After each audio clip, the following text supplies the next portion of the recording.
My name is Tara Kennedy, Preventive Conservator from Yale University Library's Preservation and Conservation Services Department. I'm here to bust our last preservation myth for this series, Part 3, Emergency Planning Without Pain. So thank you for joining me this afternoon, and here we go. So the myth, emergency planning requires creating an immense 3-ring binder of information. And I'm sure you've seen the 3-ring binders sitting on people's shelves where they have a ton of information ready in case of an emergency. Well, actually, the truth is less is actually more. So if you think about emergency planning and response, it's really about gathering the right information so that it's available in case of an emergency. It's not about collecting every piece of information just in case of any sort of scenario one can think of. The truth is there are critical pieces of information that you will need in an emergency, and that should not be filling up a 3-ring binder. So let me talk about what we'll be covering today. So I'm going to talk about the essentials in your disaster plan. What are the critical pieces that you need as part of a good emergency plan? What do you need to be quick and effective during an emergency? How to prioritize collections for recovery. Deciding, quote unquote, who goes in the lifeboat first can be a daunting task. So what I did was develop a tool to aid in this process that has been successful in prioritizing collections with librarians who I thought could never decide which items were going to be highest priority. So it's been a successful tool that I'll share with you all. I'm going to talk a little bit about working with disaster recovery vendors. So disaster recovery companies are not all the same. You need to learn how to vet them properly so that you get the services you need by people with prestige and experience. And in the last slide, there will be a link to available resources to help with further planning of your disaster plan, including the slides from this presentation, so furious note-taking is not necessary. So when I started out in preservation in libraries and archives about 20 years ago or so, emergency plans were these oversized, overstuffed 3-ring binders filled to the brim with information of every possible scenario that could befall an institution. But here's the problem with those. How many people are going to go rifling through these mammoth binders when water is pouring through the ceiling? The answer, 0. So I would like to present instead the essential elements that you need to be prepared for an emergency, which is much smaller than these giant 3-ring binders like this gentleman is turned into a dumbbell. So here are your critical elements of your emergency response plan. You need your important phone numbers or a phone tree. You might need something like procedures at a glance or a flip guide, and I'll show you what I mean by that. Familiarity with your facilities. Emergency supplies ready to go, knowing what your collection priorities are, and having access to response vendors. So I'll start with the critical phone numbers. So you'll want all of your important phone numbers kept in one document that is easily accessible to anyone working at the library in case of an emergency. So the list should be available in the library as well as at key personnel's homes in case there is an after-hours emergency. So multiple locations is a good idea to keep these phone numbers. And you want to review this list regularly. It should be kept up to date on at least like a regular basis, maybe a couple times a year. So you might want to pick a day where all staff meet, for example, to review the phone number list to make sure it's current. You could also choose May Day, May 1st, a day designated by preservation and conservation professionals as a day dedicated to emergency planning and response. Aren't we clever with the May Day thing? So what kind of critical phone numbers, who would you include? So there's a list here of different types of services and people that you may want to include on your critical phone numbers list. So any or all of these phone numbers might be relevant to your institution. So basically, if you're looking to include any phone number of any contractor, landlord, or utility group that might need to be contacted during an emergency, that's basically what you want to put there. You might need to talk to somebody about a power outage, about an air handler failure, or some sort of computer problem or malfunction. And having these numbers available at your fingertips will make response incredibly easy for you. So the other thing you want to have is procedures in place. And before I talk about procedure models, I want to point out some key elements that you do need to have no matter which model you choose. So first, you want to appoint a response leader and their alternate. So this can be the director of the library, but it doesn't need to be. It can be whomever is in a position of authority to direct and lead others, and someone who is able to make decisions under pressure. There should be an alternate, as I mentioned, appointed in case the response leader is not available. Identifying location of utility and alarm shutoffs. Knowing where your main utilities are in your building is important in an emergency. Things like electrical or water events will go much more smoothly if the water or power sources can be turned off. Knowing where those are in your library facility and putting the locations in your plan is really important. And you can also have written directions or a map showing where these places are, whatever makes the most sense for your institution. Another important thing to locate and have on hand is emergency supplies. You want to identify the location of disaster response supplies and make sure it's stocked. So you want it to be stocked, ready for action. You want to mark or describe their location in your emergency plan. And I can give you some hints as to what should be on that list further on in the presentation. And collection priorities. They can help you to know where to start with recovery procedures, especially when multiple areas of your collections have been affected. Later on in the presentation, I will show you the tool that I mentioned early on that will help you make collection prioritization easy, I hope. So here's one model. This is what I call procedures at a glance.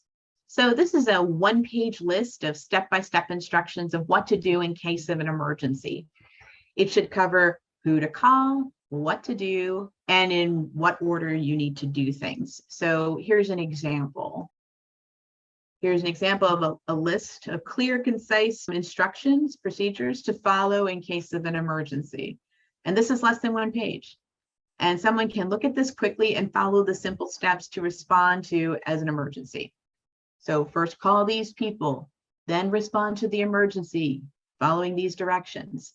There's a couple tips here if you need to follow those, and different salvage procedures. Basically, you will have been, if you've been trained to do that, you can follow the salvage procedures. So it's pretty simple. And like I said, less than half a page and not a huge 3-ring binder. Definitely something that someone could follow with bulleted or numbered steps. And that's really important to be clear and concise, and having bullet points and numbers is really helpful. The other option is what I call a response flip guide. So this is a series of pages in a bound guide outlining certain procedures to follow depending on your emergency.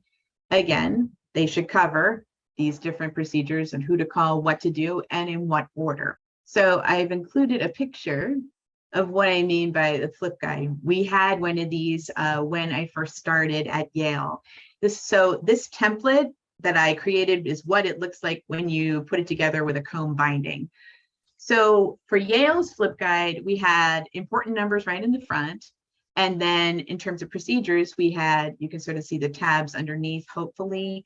We had evacuation, if there was smoke, fire, or an explosion, what to do in a medical emergency, a chemical spill, power failure, theft or vandalism, suspicious mail or package, water or flood, or bomb threats.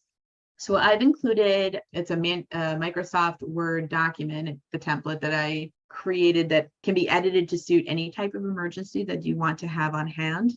So you may want to add, God forbid, active shooter, disgruntled patron, computer failure, and you can use this template and make it your own. It will be included in the list that I've made for you all. That's going to be at the link that Metro will share with you.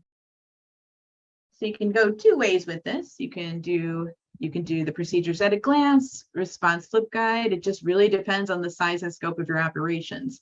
If you're a library that is part of a larger conglomerate, like a city or town, or even a small standalone institution, a short list of basic procedures may be sufficient for your needs.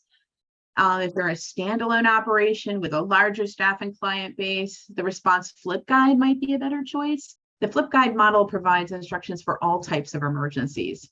And these are not hard and fast rules at all. You can decide which model would work best for your institution. You can try both. You could use both. Whatever you think would work best for what your institution needs. So the third thing you need to know is know your facilities.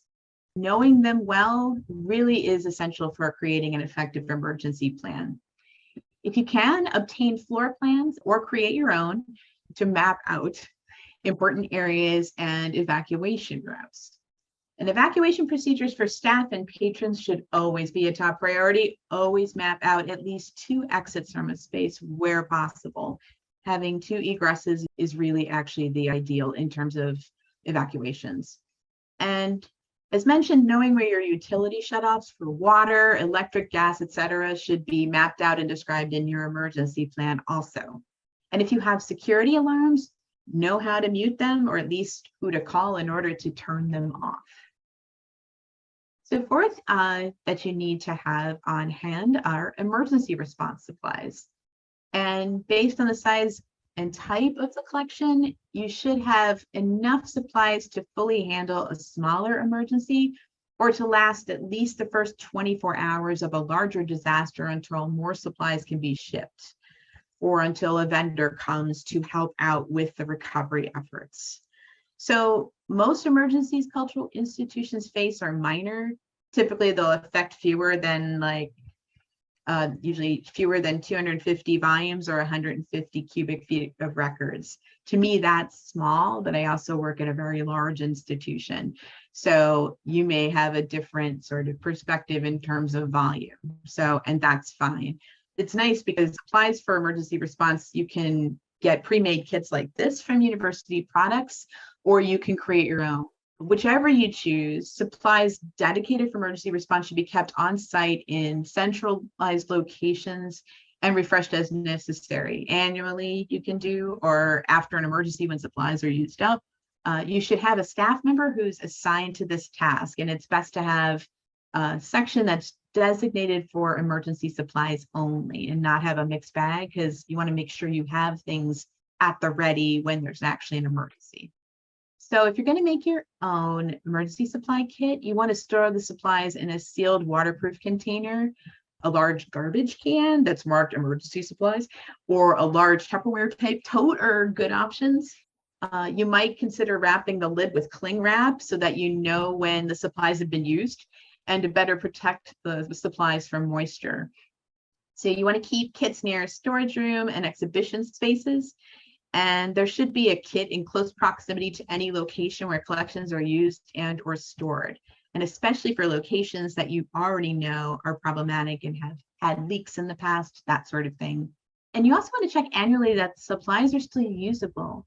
Things like gloves and the elastics on face masks can fail over time, especially if they're stored in hot and humid conditions. And like I mentioned, you can get pre-made kits that are available. Then that's actually going to be on a handout that you can get at the link that will be included as part of the webinar. So here's an example of a list of items that we ask our branch libraries at Yale to keep on hand locally until the preservation department or facilities arrives to help with the problem. So what we've done is the preservation department supplies the initial supplies to the branch libraries, and then they restock as necessary.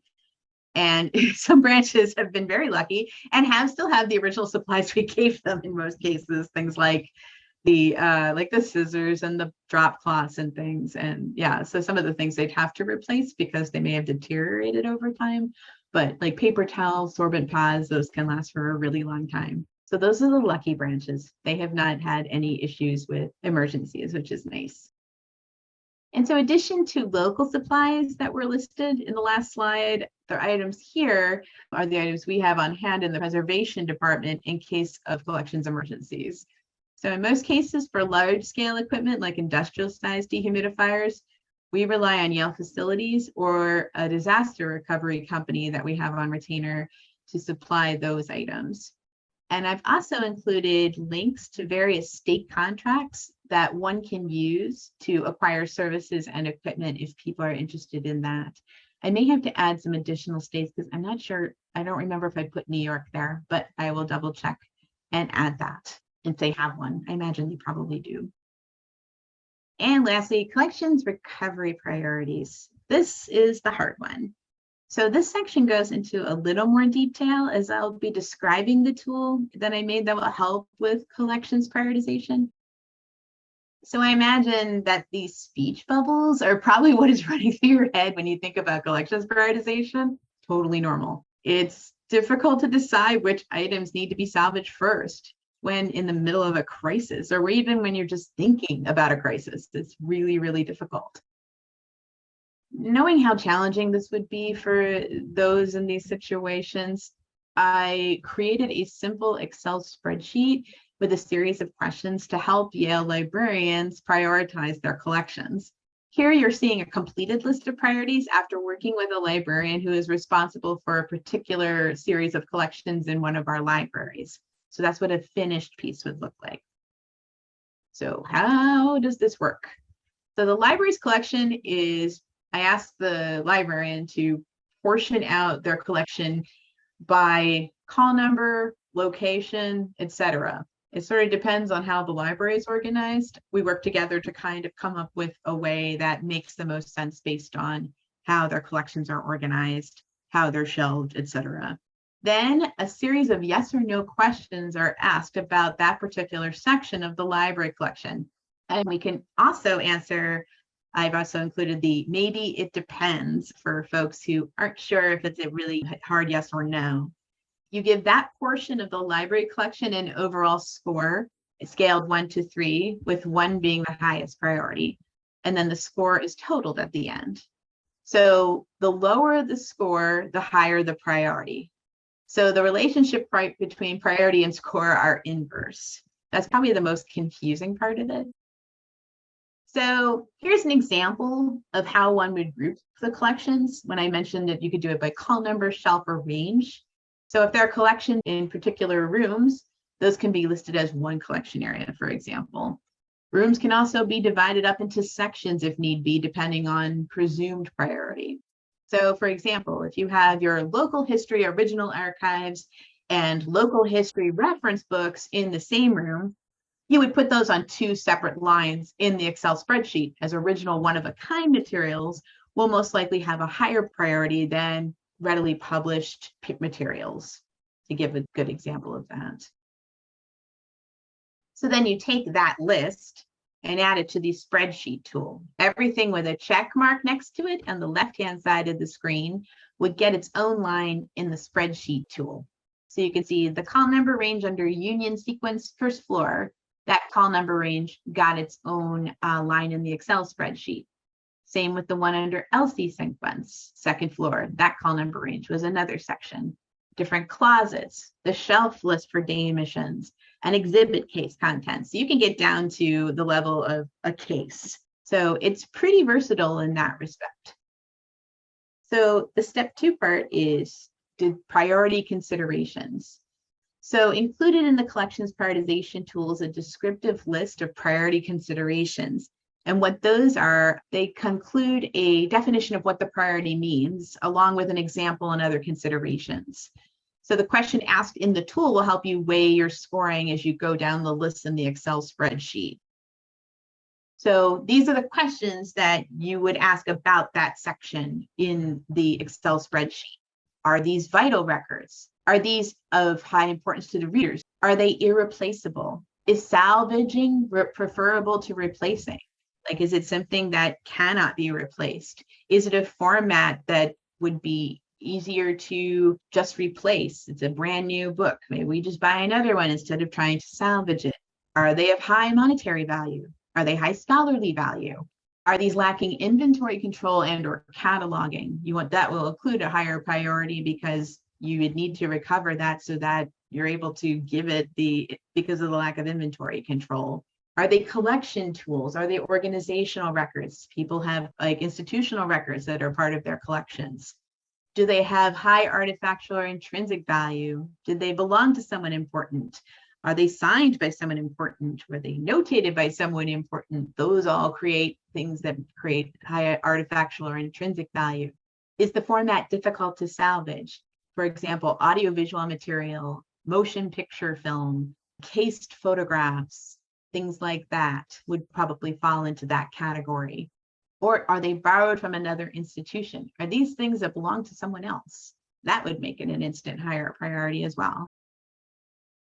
And then the last is assigning overall priority for the line. So this is the chance for this to be a little more subjective for the librarian to decide about that section. So after weighing all the factors through the yes or no questions, you can decide if that collection group in that line overall is high, medium, or low priority.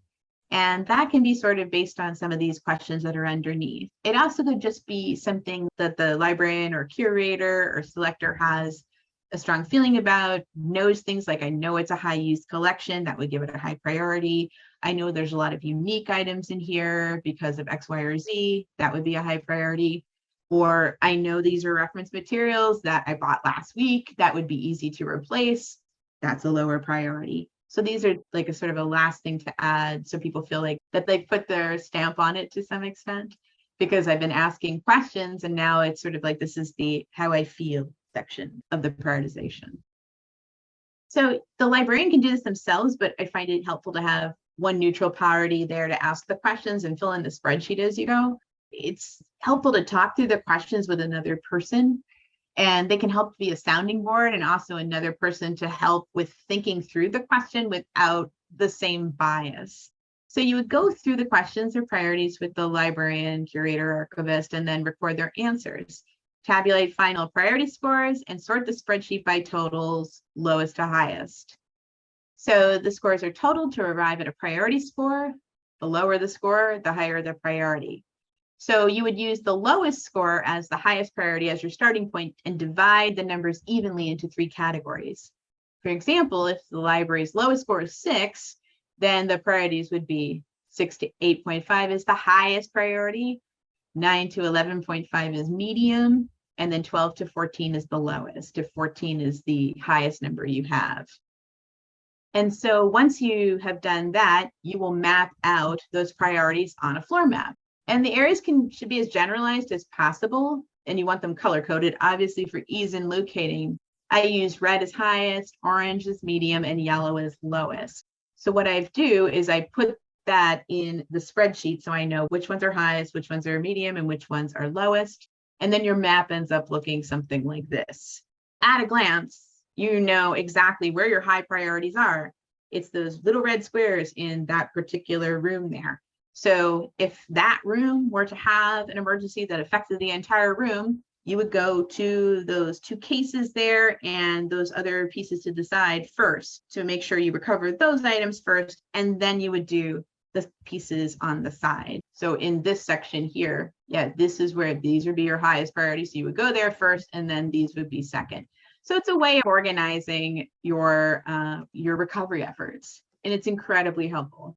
And I know that probably seemed really confusing in terms of description when I describe it this way, but when you read it and actually try it out, you'll kind of understand what I mean. It's sort of hard to describe in words. It's one of those things that you kind of have to try out to really get, I think. And lastly, I'm going to talk about recovery vendors. So what I recommend is preparing before the disaster strikes. If you can, vet local companies ahead of time. If you can secure a company via the request for proposal process. You can have a vendor on call before something happens. Then you lose almost no time getting started. And then you also have the luxury of time to vet the vendors so you get the service you want and need. So I've included a copy of the RFP that I did for Yale to choose our disaster recovery vendor that we have on retainer. They actually came in April 2019 to assist with the flood in our rare book and manuscript library. And they were able to come in and clean up much of the standing water and take some of our materials to be vacuum freeze dried. And we didn't lose much vital time in the process because we had already secured them as our vendor. And many companies nowadays have a program where you pay money, or sometimes it's free, to be on their preferred customer list. The amount depends per company, but if you can afford it and you tend to have a lot of emergencies due to poor building upkeep, et cetera, it might be worth having a vendor on retainer or using that method.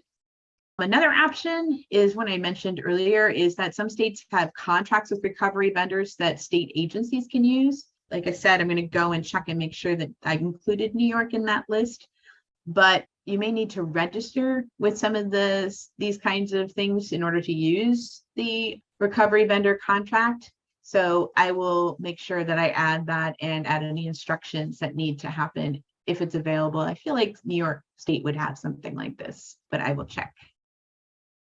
So which company do I choose? So we've heard all the advertisements on TV, ServPro, like it never happened, these kinds of things. But can they do the kind of work you need? Especially when collections or precious family possessions are involved. Larger companies like Belfour, BMS Cat, or Polygon, which used to be called Munters, are international companies and have a lot more resources, but still vetting these companies is super important. The quality of service is going to vary in terms of the independent franchise. So if one company carries a name of a company, it doesn't mean that they're all of the same quality. Also, like, what services do you need? What services do they offer? Usually large international companies will fall into this category, the full service category. Places like Belfour or BMS Cat, they can do everything from cleaning up a facility to coordinating document recovery. And often they will contract out to vendors who work for them, which can be helpful to keep all vendors and work under one umbrella, so to speak. But you would definitely need to ask questions about who they're sending that work to. But maybe you need a specialty vendor. For example, some vendors will specialize in audio-visual recovery, for example. You may have to coordinate the work of several specialty vendors depending on your collections and the type of emergency.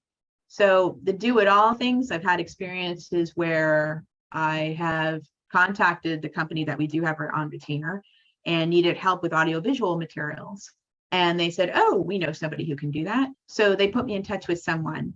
And what I had were reel-to-reel tapes. So this was audio tapes.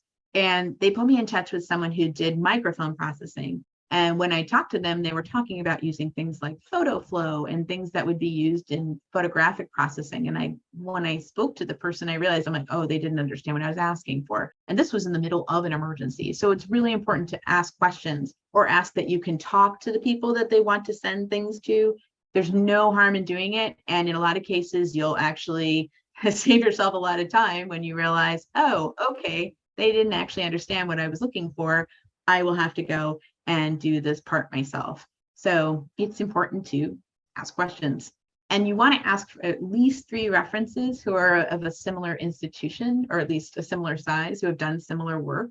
If they can't give you names, move on to the next company.